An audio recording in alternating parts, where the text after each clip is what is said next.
Is the program on me? It is on you. Okay. Welcome back to the Transplaning Podcast. My name is Bear, joined by the lovely Daphne with her, interesting earrings. Yeah, you like that? I do. I do. I even like your lipstick today. Thanks. Yes. I redid it just for you. They're Arizona Cardinals earrings, by the way. Nice. Yeah, because they kicked ass this weekend, so got to represent. All right. Rip. Represent. Is it the Forky? No, that's Arizona State. Oh. Or that. That's the Forks. Oh. Yeah. Okay. That's the Forks. Wrong. Yeah. Wrong school. I just care about Oregon. You just like this fork. It's the only one I need. It's the only one. Okay. Anyway, they won, and it was a great game, and they kicked the Cowboys' ass. So, wonderful. Also, side note. As you do. You what? As you do. Yes, exactly. As I do. What was that? I don't know. Anyway, okay. Oh, that's what it was. It was during the football season when I was doing the announcements on the in the stadium that day. Yeah. And I said, what do you call 53 millionaires standing on the sidelines watching football? The Cowboys. All right. Today with us, we have Madison. Madison, I believe you reached out to me. If I remember right. I think you reached out to me and wanted to be a part of this podcast. And so I think we're just going to start off and just kind of let you share your story, and then let's dig into the fun stuff after that. Not that the story... God, that sounds awful. Like the story isn't fun. Your story's boring. Jeez. Anyway, welcome to the podcast, Madison. Yes, welcome. Thank you, Daphne and Bear, for having me.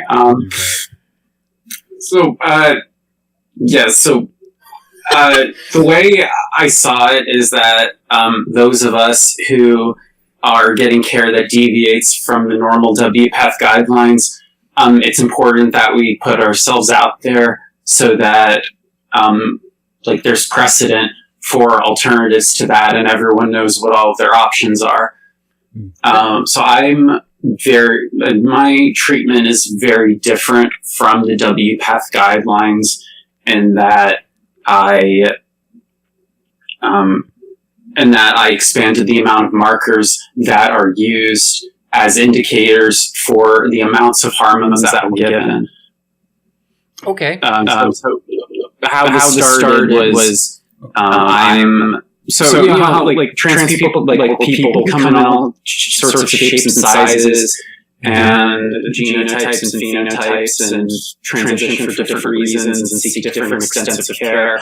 But when we go to the clinic, it's kind of cookie cutter, and we're all offered the same thing. And we're people. We have complicated bodies like anyone else, and we have. When a cis person goes to the doctor and they're saying, I'm not feeling well, I'm dysphoric and kind of depressed and a little bit achy, they're like, you might need some estrogen or you might need some testosterone, because that's a psychiatric and physiological response to a hormone deficiency or a hormone fluctuation.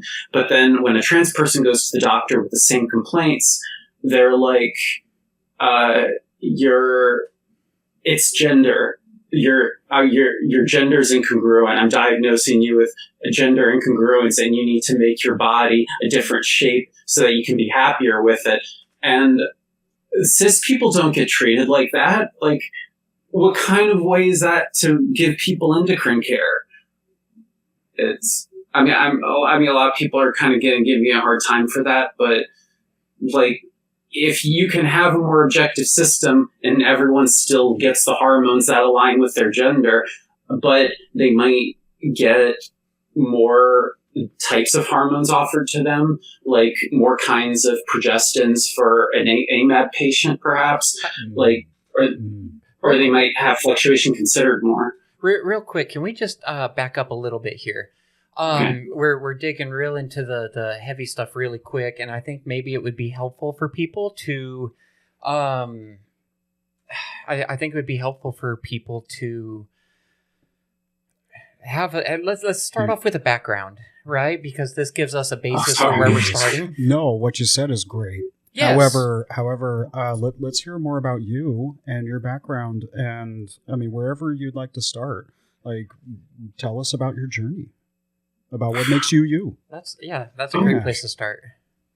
So I guess I'll start off like at childhood. When I in the years leading up to puberty, I had increasing psychiatric health issues, and then when puberty happened, I started I had worsening psychiatric issues, and I was kind of fatigued, and I broke a bone pretty easily. I had dysautonomia, I had poor temperature regulation, and I had feminine tendencies.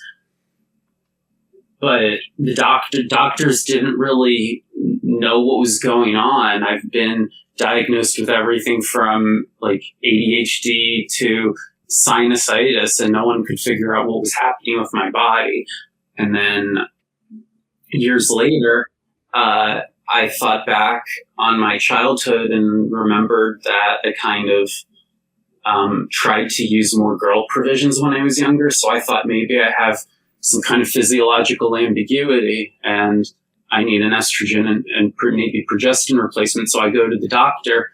I go to a gender clinic, because that's what you do when you're a trans person. You go to the gender clinic and they're like, okay, we'll give you these hormones and we'll give you an orchiectomy if you want. And then, so I declined the orchiectomy, but I took the hormones. And then later I was like, this isn't, some things feel better, but this isn't really helping me as much as I need it to. And so, this is really interesting. Sorry to cut you off. Okay. This is really interesting though, because one of the things that you hear a lot in the community and around the community is that there's a stereotype that people go, oh, something's not right. We're just going to throw hormones. We're going to throw surgeries at them. And so my first thought is, how old were you when you started to go through the gender journey? Sure, we'll go that way, right? Coming to realize that you're trans, going through to say, hey, I think I'm going to go ahead and start hormones. Kind of what was the age ranges of those? And then I think we'll follow it up with, did they just automatically go, hey, by the way, we're going to give you an orchiectomy and that's going to be that? Come on in, we got the knife, let's chop. So I was 26, but if I had parents who were aware of this sort of thing and were paying attention, it would have been detectable when I was 5. Okay. I had concerns about the diuresis of the spironolactone a couple of months into treatment, and I asked about that. The alternate anti-androgens. They didn't tell me that there's bicalutamide and cyproterone and that synthetic progestins even are unisex in research settings and can be given to anyone and are also safe, strong anti-androgens. They just immediately offered me an orchiectomy without consideration that I might need testosterone as I age, like cis women do. If a cis woman was menopausal and they had a testicle somehow and they go to the doctor's going to be like, this is great. I don't have to give you testosterone. But then when a trans woman goes to the doctor and they have a testicle, they're like, this is terrible. This is unwomanlike. We got to get rid of it. So I just don't, sorry, that was a little heavy handed. They aren't like that. They mostly just will help with accessibility and will give you this if you want it. But I feel like they weren't being objective for my health. I feel like like we're not being given the same standards of care that cis people are being given. I mean, that's Like- there's probably a fair argument around that, and I'm not arguing that there's a fair argument there. What's going through my mind though is, did you walk in and they go, "Hey, we're going to give you testosterone suppressants," or did you, and that just didn't go well, and they follow it up with, "Hey, by the way, we're going to chop your balls off," or I mean, I'm not trying to be rude. I'm thinking about it and going, how did this experience go? Like, did they come in and say, "Hey, by the way, we're just going to go ahead and do this," and you go, "Hey, I don't know that this is right for me," or what was the process through that? Because like this seems odd that their response is just immediately, "We're going to jump into surgery." I mean, that was kind of pretty much it. The second I started questioning the spironolactone, they immediately jumped to surgery. And the thing was, even before androgen suppressants, I was still within female range, or female typical range. Like, I asked a bunch of menopausal cis women, what testosterone levels make you feel the best? And I got answers going all the way up to 300. I make 265, and they, on top of the estrogen, which already lowers it down to the 30s, they gave me the Spiro on top of that and didn't tell me I was already in female range, because it was like testosterone equals man, and that's bad for woman.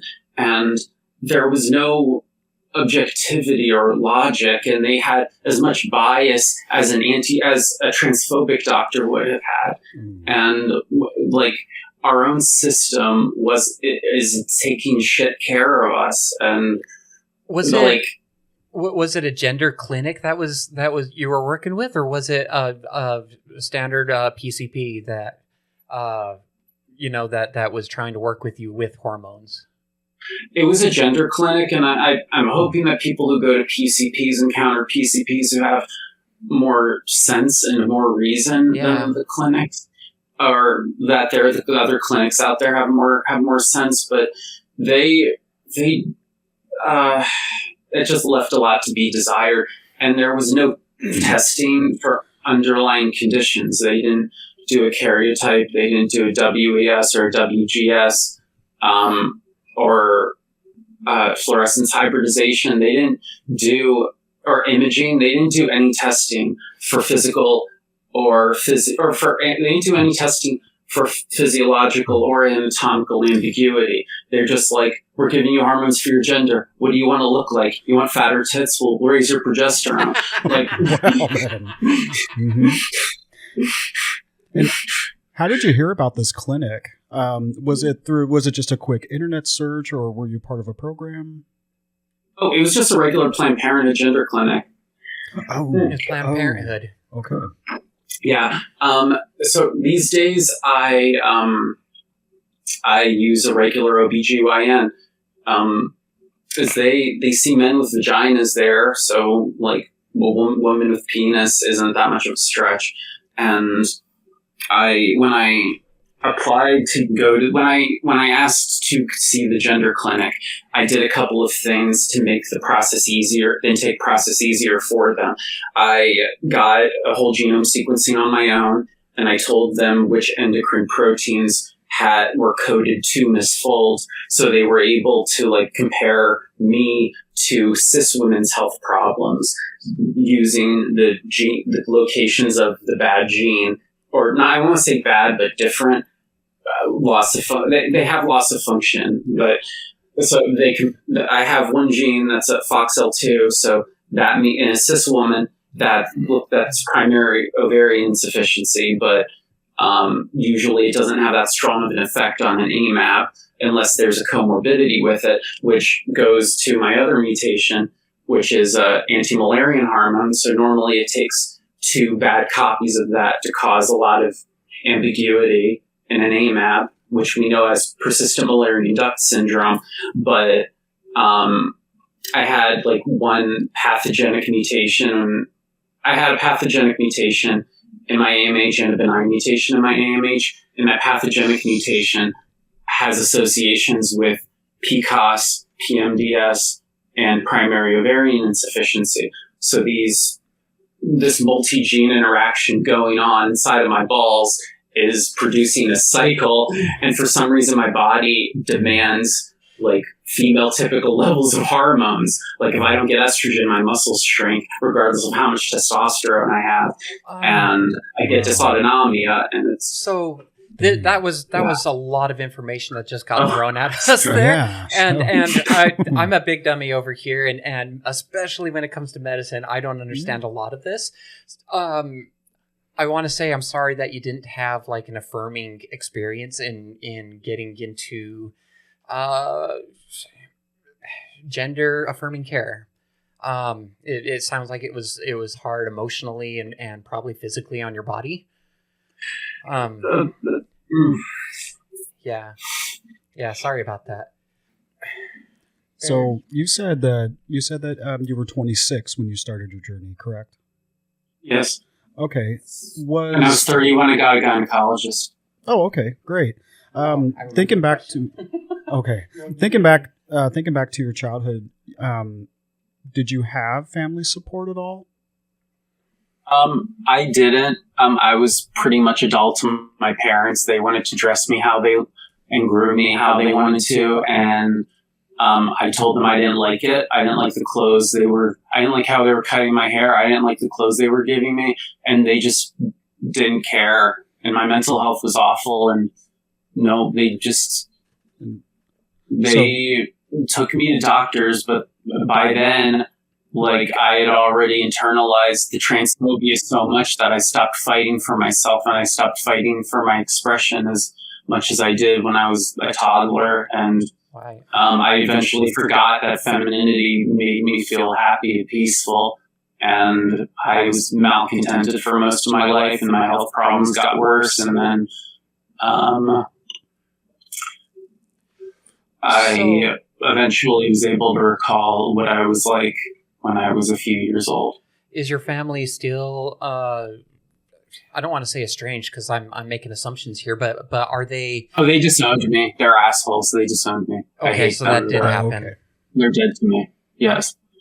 I'm dead to them pretty much, so they're dead to me. They keep holding on hope that I'll let them treat me like a doll again, but they're not okay with that boundary. They want to use me, and they're not. And as long as they keep wanting to, they're dead to me. I mean, that's a really hard thing to have to set that boundary. And I think that's a really real experience that a lot of trans people have is having family that isn't supportive and having to set that boundary. In a lot of cases, having to remove the relationship. So it's an understandable thing. And I think a lot of people will resonate with that. Have you ever had just one person be supportive? My grandmother's supportive, and I have a few cousins who are supportive.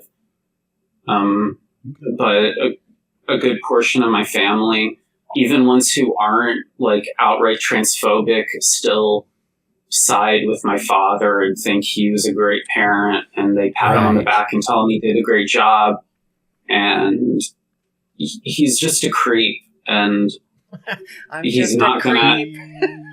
I'm a weirdo. Sorry.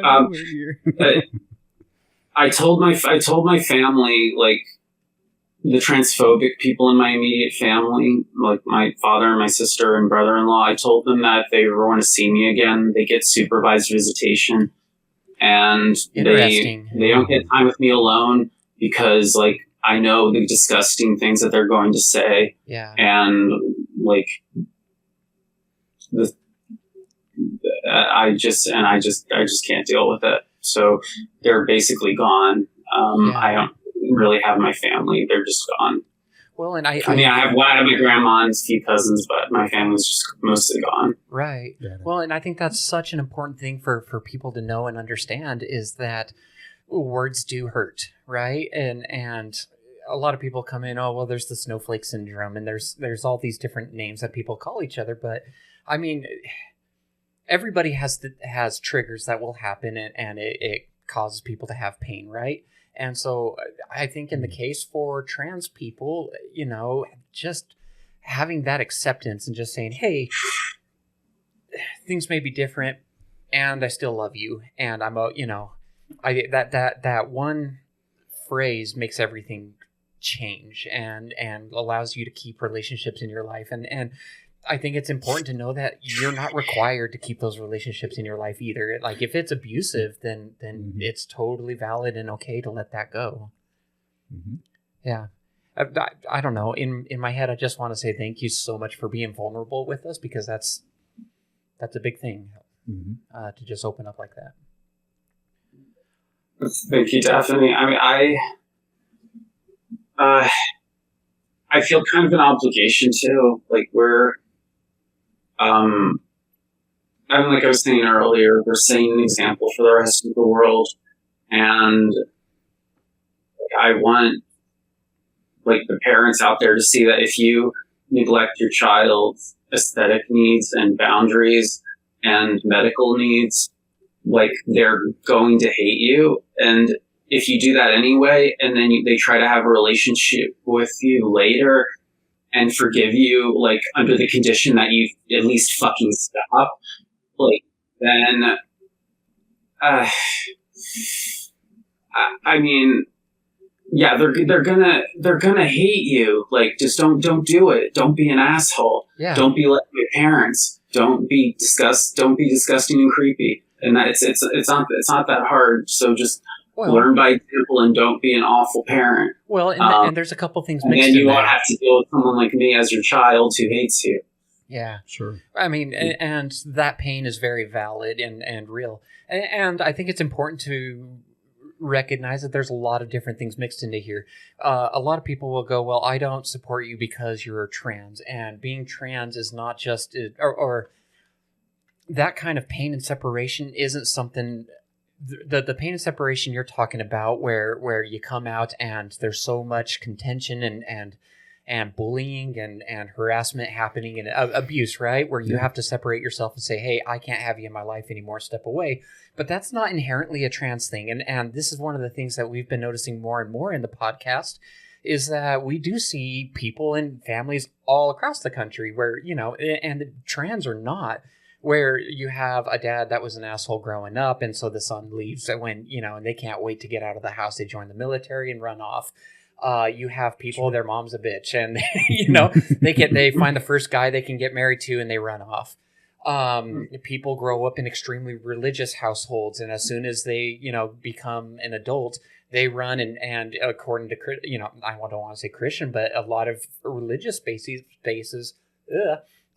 they go and jump off the deep end, right? Where they go complete opposite of what they're believing. I'm thinking like the Amish, where they step away for a while and it becomes like a massive party, Yeah, it's a whole new world. Yeah. So the point is that this isn't inherently a trans thing, but people are so scared of the trans community because of ignorance and the ignorance is driving the fear. But because of that, they just see it as, oh, this is a trans issue and you're the problem, when in reality, this is just a humanity problem that we're looking at.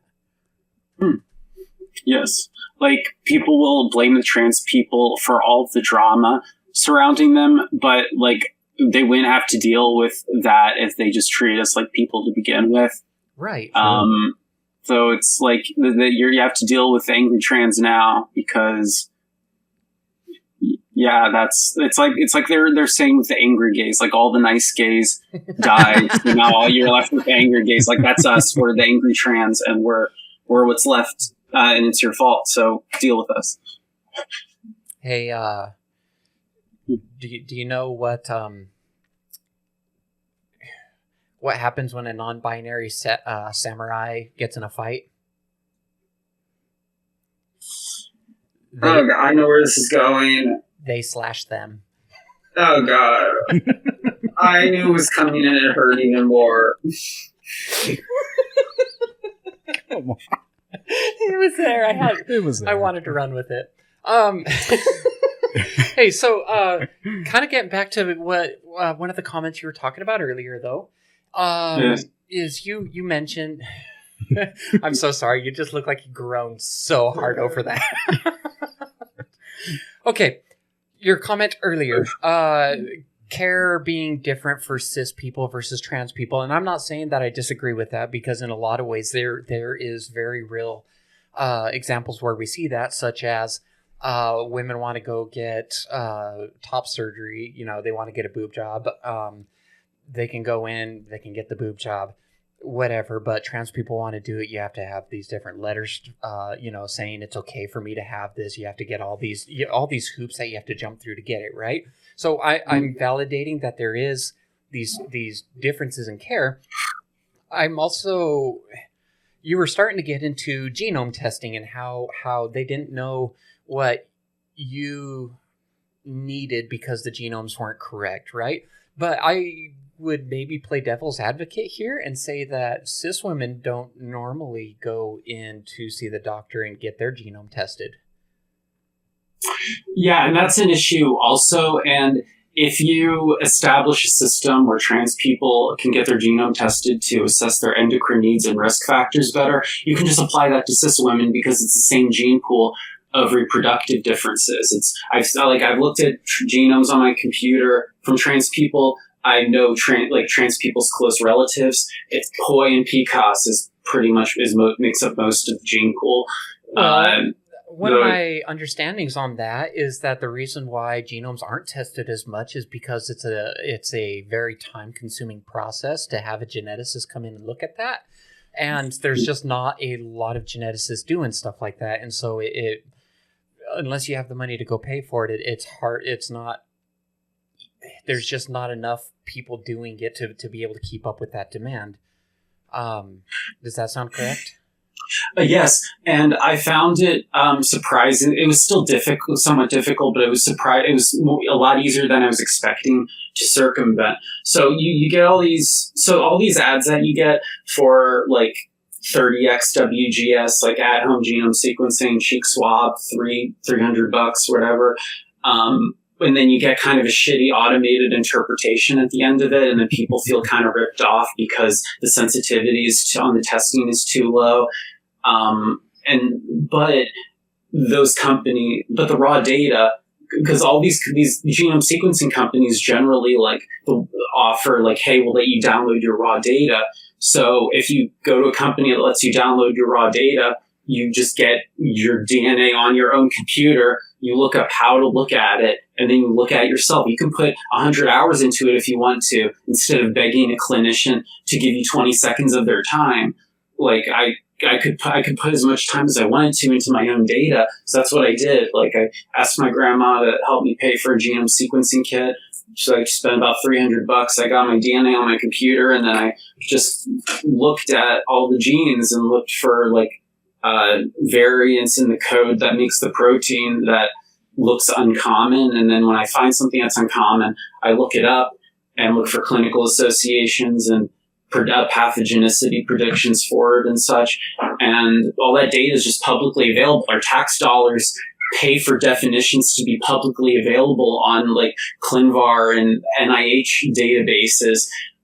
Universities have programs where they'll predict the pathogenicity of rare mutations for those who don't have clinical association data or don't have enough of it. And that was how I found the problem on my 4KET-L2 gene, because it's in bad shape, it functions badly, but few patients have it, and there's little data on those patients. And then my anti-malarian hormone, the patients vary a lot because some have PMDS, some have POI, and some have PCOS. And but that data, the important thing is that data was available to me because our universities and tax dollars get us the data we need to do what the geneticists do. They learn from the same reference materials. They just go to college and they're learn how to do, learn how to look up information on the NIH databases, learn how to make a hereditary disease map with a patient when you're consulting with them.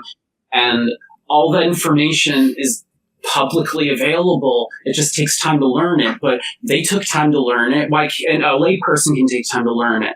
Our tax dollars pay for that to be publicly available. Communities can get together and just get like a few smart people in a community to like look through the community's DNA, and then everyone in the community, they get their cheap DNA looked at, and they have their handful of nerds in the community just look through it themselves. We can empower our communities, cis women, just anyone, to crunch their own DNA and get better care at their doctor. Doctors love data. Doctors love being able to do more good with less time.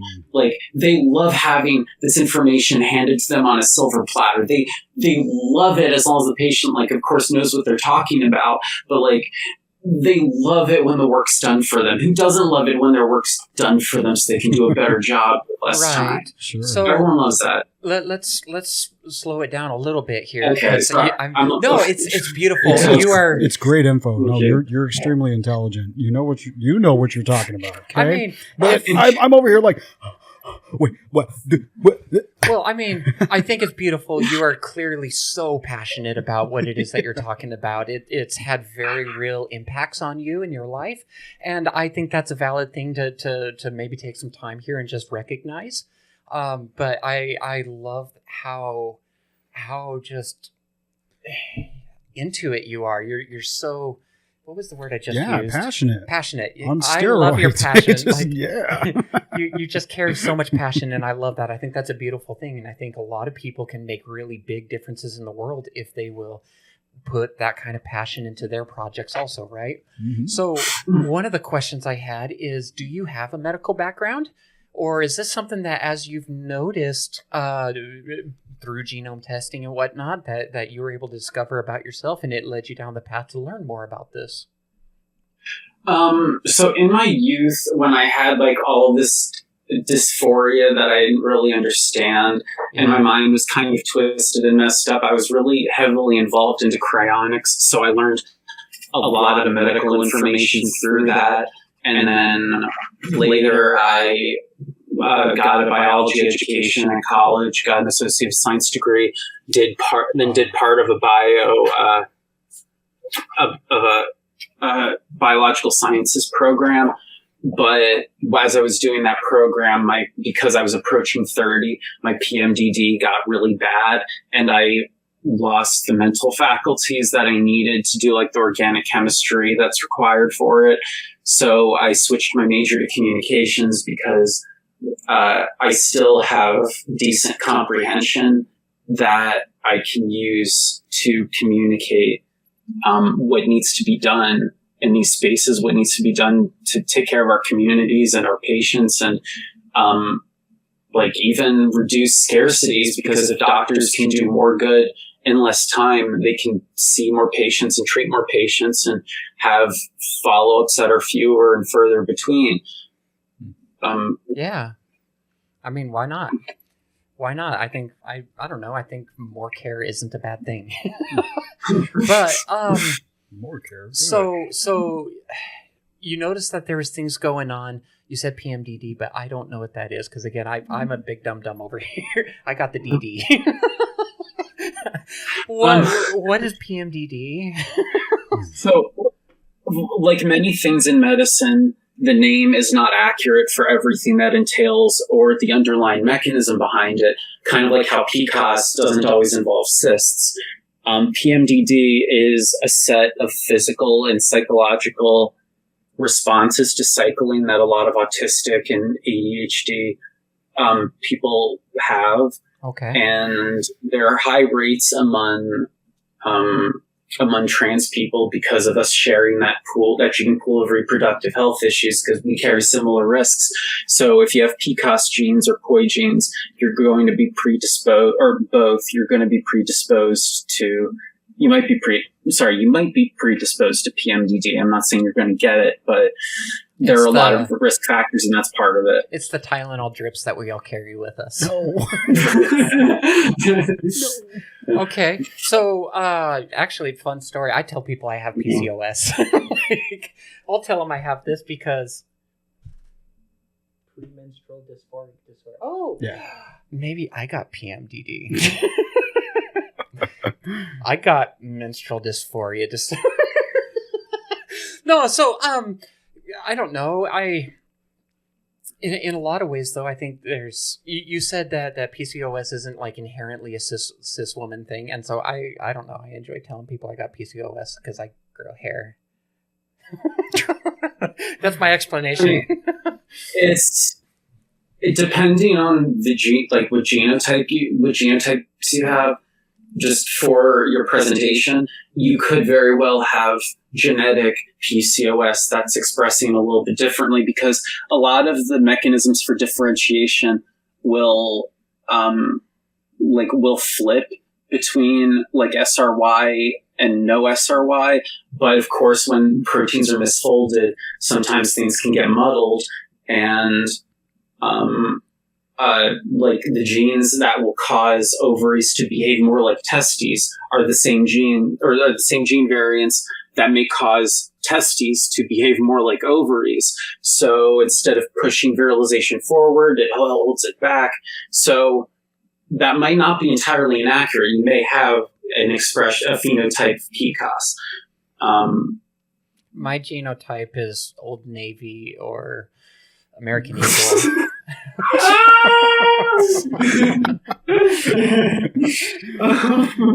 Also,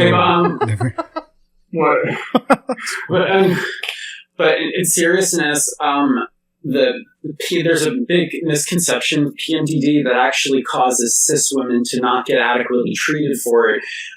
There's a misconception that it's the physical menses that causes the PMDD, but it's actually the genetic signaling to tell the body to make menses that causes that triggers the PMDD. So like genetic menses signaling plus ADHD or autism brain equals PMDD. So like a lot of cis women who have amenorrhea, who don't bleed, sometimes will struggle to get their doctors to take their PMDD seriously. So, like, this is an intersectional issue and it is impacting them. So trans women, because fluctuation is not considered as a cause of dysphoria or health-related complications, it's kind of generally ignored. So a lot of cis women don't really know that there could be benefits to take continuing leuprolide through HRT, or using birth control instead of HRT like I use. So I use Xulane patches, like just estradiol and norelgestromin. Yeah. It's so estrogen progestin combination patch. It's just birth control, and the reduction of fluctuation reduces my dysphoria and health complications a lot more than the high dose estrus pills they had me on before. So it sounds like then that you are managing your own health. Would that be accurate to say? I mean, yes, but like the last few cycles were pretty bad, so I asked them to add some leuprolide onto it, which is a plan that I made with endocrinologists. So the OBGYN wanted me to get a second opinion from the endocrinologist to help make a plan for what to do if things get worse, because I am 30. I'm actually turned 31 in 2 days. And my endocrine issues are going to get really bad really fast at this age. You're also going to notice it in your knees. Oh, yeah. Well, I mean, my knees are actually doing better than they were before because of the treatment, fortunately. But that's because you're not 31 yet. In 2 days, my knees are just going to disintegrate. Happy birthday. Yeah, happy birthday. Fuck you.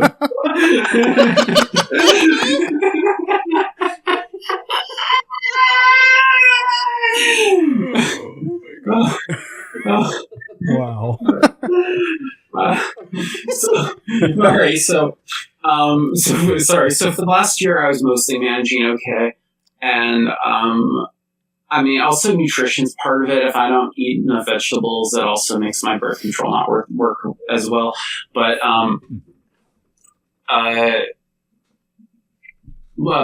like it does help reduce fluctuation. It helps reduce inflammation and like chronic pain and other issues I was having. Like even like the cyclical acne went away. Like a lot of like weird small obscure issues I was having just resolved immediately with this patch.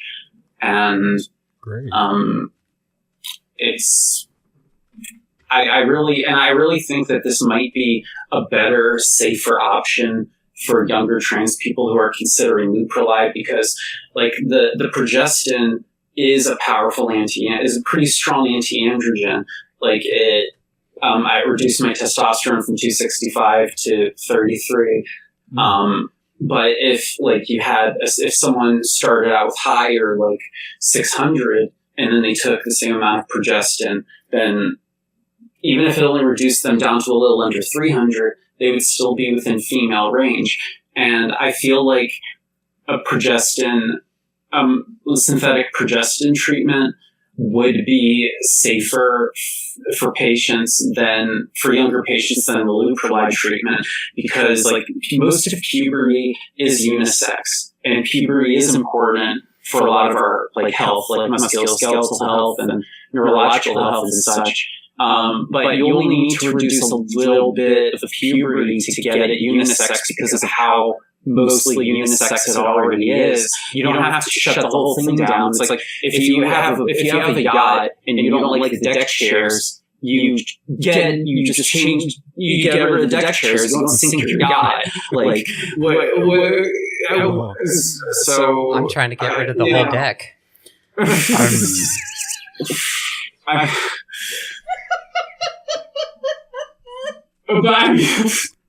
But I mean, do you see what I'm getting at? Leuprolide is kind of like a little bit overboard. It's like sinking your boat. Your puberty is your boat, and you're sinking your boat just because you don't like one little part of your boat. Like, yeah. I understand your analogy. I understand your analogy. You sunk my battleship. Sunk your battleship? Yes, you sunk my battleship. Battleship sunk. Battleship sunk. You used your destroyer. With my little tugboat? Yes. 2 hits, that's all it takes. 2 hits. I'm the short boat. I will not. Oh, I also wanted to note for our viewers that by definition, PMDD is premenstrual dysphoric disorder. I did want to note that, because we kept asking what it meant and we didn't get the acronym. And so I wanted to share that. And it is a severe by definition, it is a severe form of premenstrual syndrome that causes significant emotional and physical symptoms such as severe mood swings, depression, and anxiety, typically occurring in the week or 2 before menstruation. I do not have mood swings. You take that back. Battleship sunk.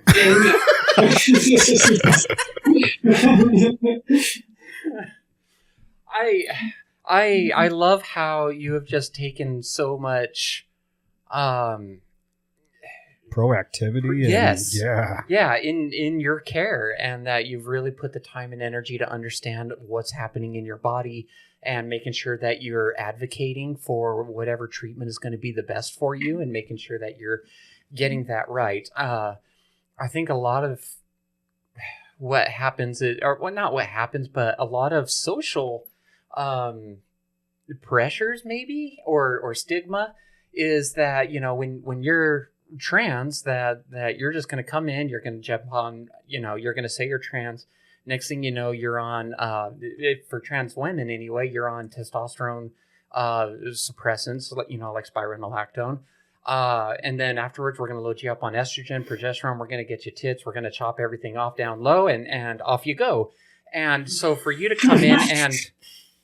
What? It's a tit-dick swap. That's what we call it. It's a TD swap, okay? The TD swap. Yes, it's TD touchdown, okay? It's the touchdown. Yes. You score when you get the TD swap. Go Arizona. Yes, thank you. Thanks. Okay, but I mean, you've really taken a proactive stance in that to make sure that you're getting the treatment that's right for you. And I think that's an important thing for people to know, is that not every medical treatment is going to be right for everybody, right? So spironolactone actually worked really well for me. My testosterone levels were very low anyways, but using the testosterone blocker really brought it down, and it feels really good for me. For the estrogen, I'm on shots instead of patch, whatever, and the way that that's worked out for me has worked really well for me. But I mean, what I'm going through clearly isn't the same experience that you're having, and so I think it's important to recognize that everyone's journey as a trans person is different. Everyone's medical experience is going to be different, just in humanity. That's not even a trans thing. Mm-hmm. Everybody's going to have their own medical needs that are specific to that person. And I think one of the things that we're seeing is that you've been really good at highlighting that. And so I don't know. I really like that. And you even definitely. Yeah, and you even mentioned, for what could be more safer for youth as well. I do think a lot of parents need to hear that too, because sometimes it can be a big question mark for them. Or at least just knowing that there's options. Yeah. Right? You doesn't have to be you don't have to go to the Planned Parenthood around the corner. I have nothing against Planned Parenthood, by the way. They work. No. They actually helped me out at some times, right? But like any group, you may go to a Wendy's down the street and love the Wendy's, and then you go to the one 6 blocks down the street and you're like, what the hell is going on here? Right? And so Yes. different clinics, you're going to get different experiences. So maybe it's important to also note that it's okay to shop around for care too, and make sure that you're getting the right bug. The right bug. Oh, yes. I got it. So what I do is when I get a new doctor, or anytime I get a doctor, I will ask them, are you okay with giving me anything that you think I need to be objectively healthy, even if it's the opposite hormone that align, or the hormone that would not typically align with my gender. So I ask my doctor, if you think my body needs testosterone to be healthy, are you okay with giving me testosterone? And my doctors, the ones I have now, agreed to this, and they agreed to take care of my body and give me the same standard of care that cis people are afforded. Well, and this is nice because you have put in the work and research to understand what is going on in your body. So now when you're going to the medical appointments, you're able to challenge the things that are being brought, and not just blindly accepting that what they're throwing on the table is the right thing for you, right? You're able to have those intelligent conversations and say, hey, I just want to make sure that what I'm doing is correct for my body. And I think that's another important thing that a lot of people miss out on. And so I don't know, this whole conversation, I'm just noticing a lot of really healthy practices that you are going through, making sure that you have the correct medical care. Self-advocacy. Yeah, for sure. Here's the big question. Okay, you've found your own way through your medical care, and you've had some assistance along the way, but for the most part, it sounds like you have been a big driver in making sure that you find what is correct for you. Mm-hmm. Are you happy? I am happy. I still have a lot of chronic health issues. I have some PMDD patients get motor issues with their PMDD because of the dopamine crashes. Yeah. And that has been a challenge to manage because I've had a lot of bad days, and at one point for a few months I had to use a cane to walk, and wow. I've just it's been kind of a long journey, just having slowly worsening health issues over the last 20 years and not knowing what was going on, and just having to get rapidly worse as 30 approached. But at this point, I'm pretty comfortable with my treatment. And even though it's a work in progress, I'm still not where I need to be, but I've made a lot of progress. And I've also discovered that PMDD patients who experience motor issues from the dopamine drop, it's actually dopa responsive. So Sinemet, the medication they use for Parkinson's and dopa responsive dystonia and restless leg syndrome, works for PMDD related motor issues. So if you're a PMDD patient, you can go to your doctor, ask them to diagnose you with restless leg syndrome because the motor issues can sometimes resemble that or be that. And then they can prescribe Sinemet, which is carbidopa levodopa, which is an extremely cheap, abundant medication. It even works sublingually. And it has a even fun though name. it's meant to be swallowed. That is a fun Yeah. People say it sounds like a spell, like, but I curse Super Cova Nevaflopa on you. Kind of reminds me of something Ursula would say. I curse the Super Cova Nevaflopa on you, and they just start flopping. They're just like, no, the leg won't fucking stop. Battleship south. Too much. That's basically that's what Michael J. Fox uses. Like, it's the same medication. That's the same levodopa medication that Michael J. Fox uses. What's the name again? Carbidopa levodopa, which is I wasn't the super far off. originally was branded Cinemet, but it's generic now. I'm sorry, what? I wasn't super far off. I'm really happy about that. I kind of am a little bit familiar with what you're saying because I will disclose that I have dystonia, and Really? I do have dystonia. It's in my legs, in particular, and I take an anti-Parkinson medication for that too, and I'm really successful on that. But otherwise, I use a cane and I get around just fine, and I'm a little bit familiar with that. But I take a mantidine syrup. And that seems to work. Yeah, it works. It works great. I tried amantadine for a while. It helped with depression a little bit, but it didn't really do much motor-wise for me, so I stopped it. But I'm really glad that you're managing well. Have they tried you on Seal before? Like for me, it's either or. It's the cane or the dopa medication. But if you need both, I'm wondering if like other dopa medications may offer more benefit, like CL. I mean, of course, that's not my place to say. That's between you and your doctor. But like, have they ever tried like all the different formulations of it? No, they never needed to because this worked. And this it was like cross your fingers, hope this works, and then it worked. And it's like, oh, nice, I can walk. And I'm good. For me, it was the cane or the switch, depending on how naughty I've been. Oh my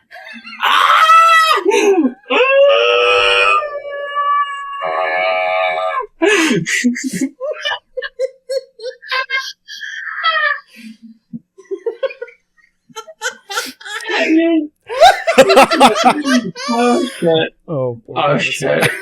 I got you on that one. Yeah, you got me. I got you on You that got one. me. I got worse, though. Stop, you're going to make me tea kettle. Oh, my God. Come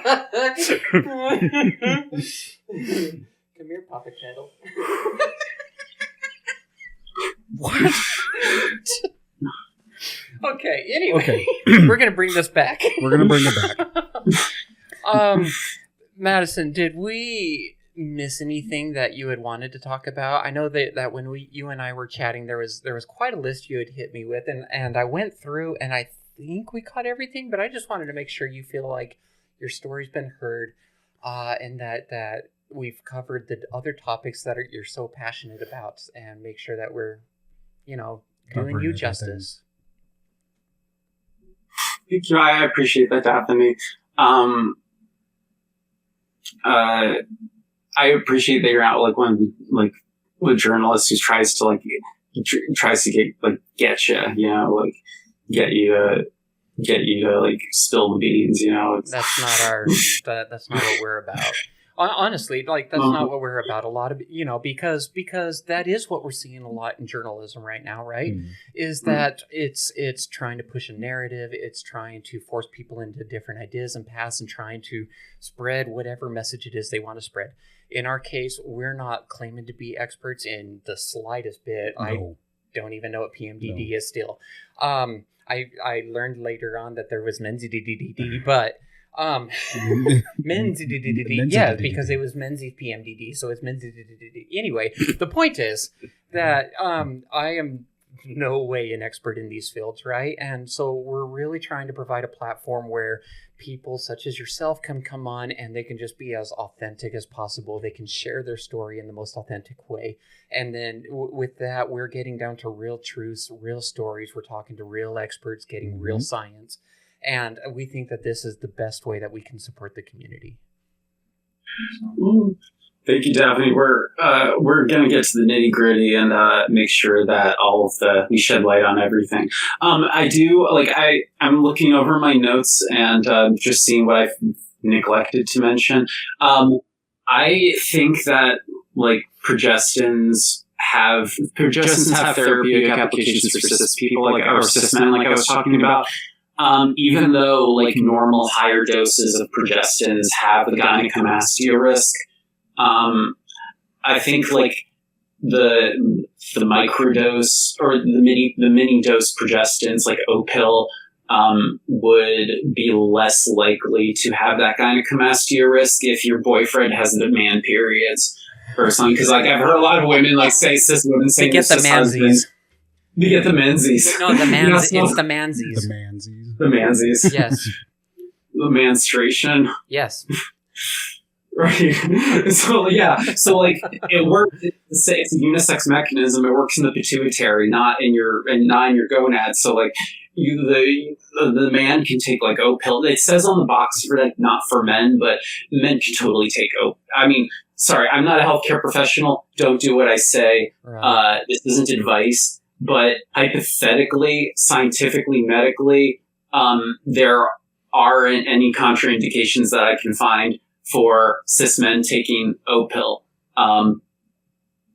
Don't sue me if you do and something happens, but it's like if you go, on the app, I'm not a doctor. Not a doctor. But if you go on PubMed, you can look up safety trials for men being given levonorgestrel in higher doses. O-pill is levonorgestrel, but it has the name norgestrel because it's a racemic formulation. So there is levonorgestrel in O-pill, and then another molecule that looks like levonorgestrel but doesn't really do anything. And these two molecules bind together or mix together in the pill make norgestrel, which is an O-pill. So norgestrel is basically just 37.5 milligrams of levonorgestrel. So then the trials from 20 years ago, they gave men levonorgestrel and their testosterone tanked, but that was 150 micrograms. And O-pill is only 37 and a half. It's 4 times less than what they gave men in those trials. So like, man period, I know we like to joke about it, but if someone has a chronic illness or inflammation issues or mental health issues, like treating the mansies might have therapeutic benefit. Hopefully, probably. I have it particularly bad because I'm more physiologically ambiguous than an average cis man, but cis men are still prone to cycling because it only takes the tiniest gene dosing shift to get, fluctuation out of balls. Guys get horny when girls are on their periods, so there's cycles. It's a thing, Bear. It's a thing. What are you looking at me for? Yeah, I saw your face. It's a thing. It's a thing. Okay. Yeah. It's a... I don't know. Trust me. I come with mood swings. Thanks for the warning.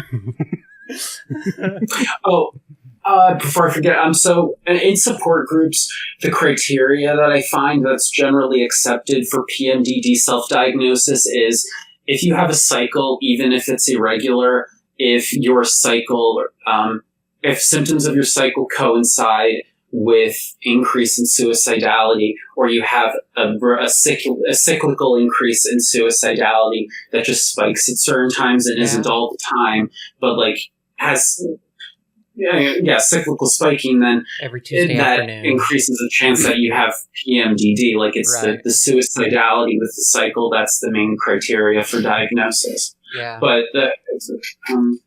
happens for me after I eat tacos. That's why it's Tuesday afternoons, Taco Tuesday. I got the groans. I'm just not going to look at tacos the same. Oh my god.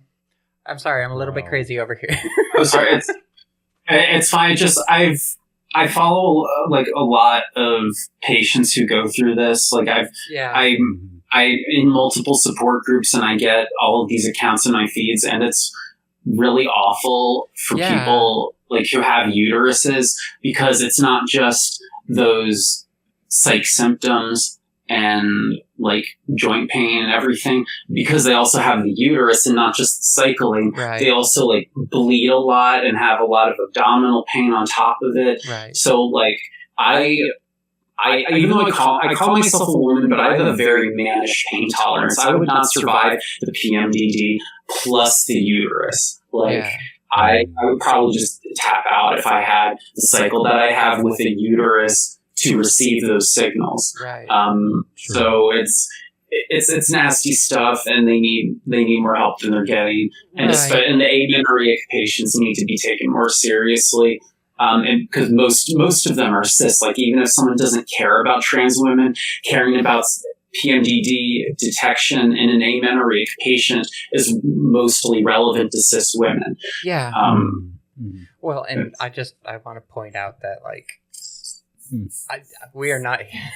The thought that goes through my head is like, we're not here to pick on people's different conditions that they're going with, whatever. That's not our intent at all. I also like, especially with heavy topics, I think it's good to bring a little bit of lightheartedness into some heavy topics too, because it just kind of takes some of the weight off. Yeah, we're not here to downplay anything like that. It's all very serious, no matter what. But sometimes Daphne gets stupid shit and that pops into her. Humor makes things less traumatic, We laugh so we don't cry. Something like that. Yeah. I laugh so other people don't cry. So I don't know. Earlier you were talking about with the part where you're saying, I'm not a doctor. I think it would also be important to note in there that, people should take these different concerns to their doctor and just say, hey, I'm experiencing these things, and let's work together to come up with a great solution for it. I think we're kind of coming up on our time here.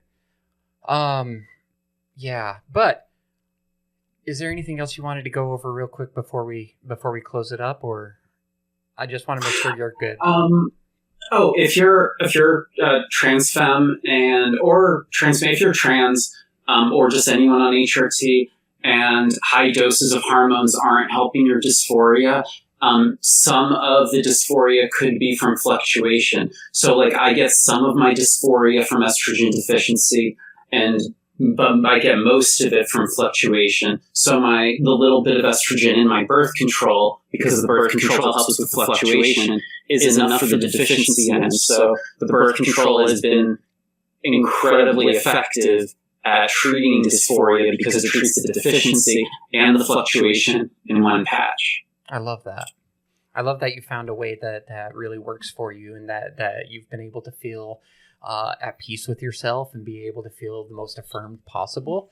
I'm also loving that you took the time and energy, because learning medical stuff is not an easy process. There's a lot of big words and a lot of things, like it's jumping off a cliff metaphorically into a different world, right? Where it's just a different world that the standard Joe Schmo or Jill Schmill on the sidewalk hasn't. I don't know. Anyway, this isn't a world that they're exposed to, and so for you to go take the time to learn about this and really take charge over your health, I think that's a beautiful thing.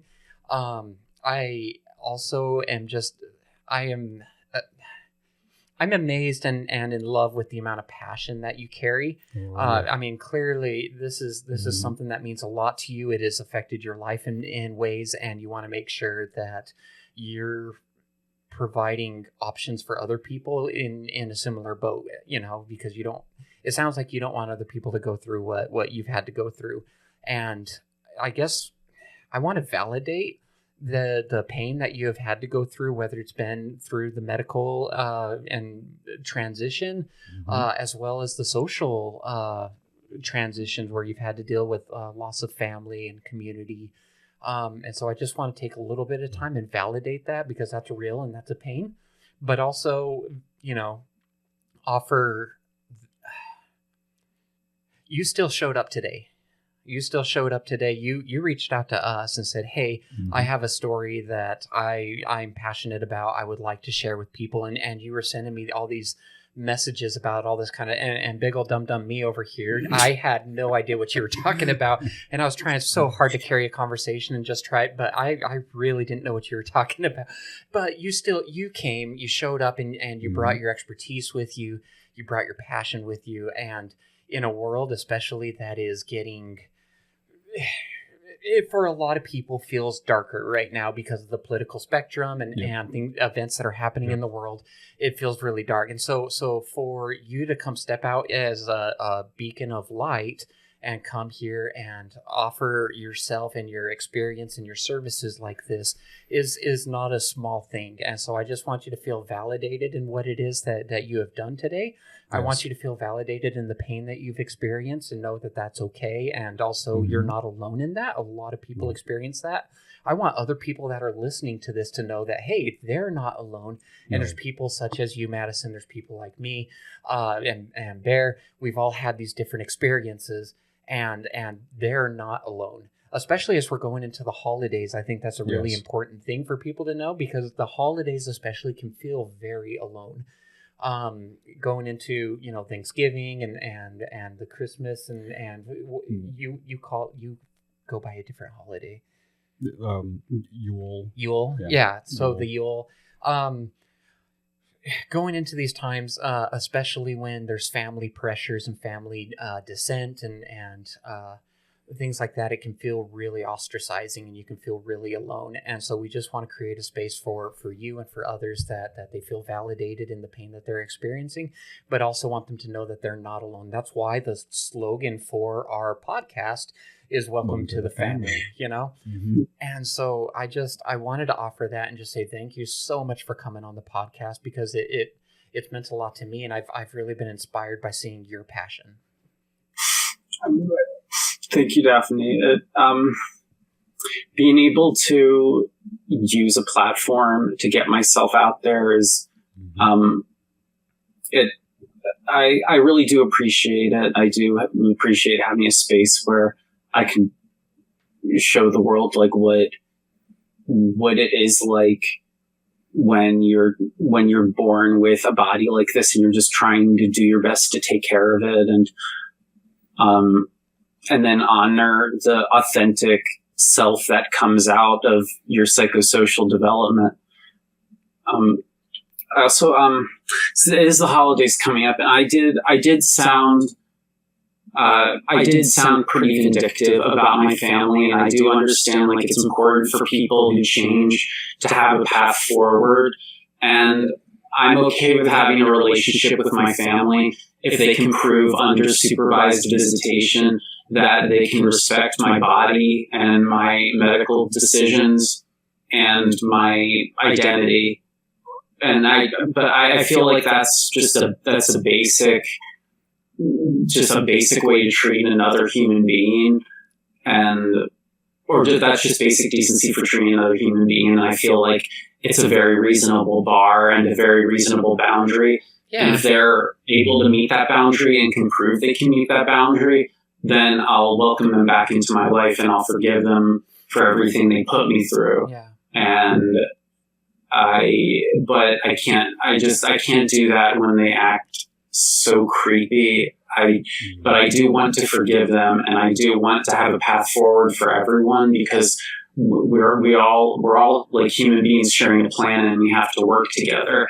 And that means working with transphobes and people who want to dehumanize us and turn us into dolls, to deal with their own insecurities.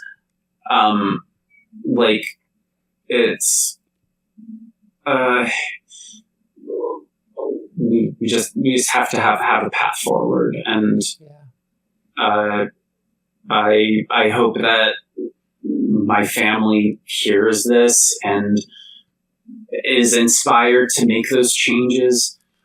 Just because they are going to encounter other people like me, like they're going to encounter other trans people, and I don't want them to treat other trans people like shit. So, like, I do hope they make meaningful change, even if I never see them again, and that the next trans person they encounter is treated by them a lot better than they've treated me. I hope that for you too, and I hope that there's, this podcast isn't specifically just for trans people or just for parents and allies of the trans community. It's for everybody, and that's a big part of why we bring in these experts and whatnot, is we're dispelling the myths for everybody. It's an educational thing for people.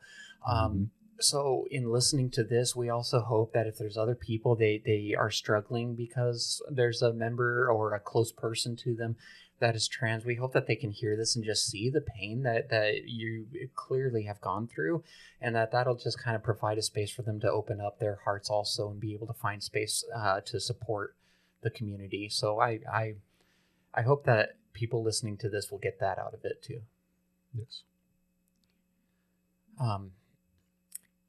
I also just want to say, you had talked about not being the most femme presenting person. You had, I don't remember the exact words that you said, right? Hockey. Sure, why not?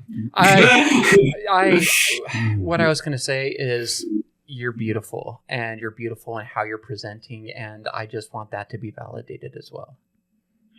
Thank you. I'm at like day 17 of my 23-day cycle, and I'm feeling pretty rough. And I haven't shaved, and I haven't washed my hair since Isildur had the ring 3,000 years ago. But I do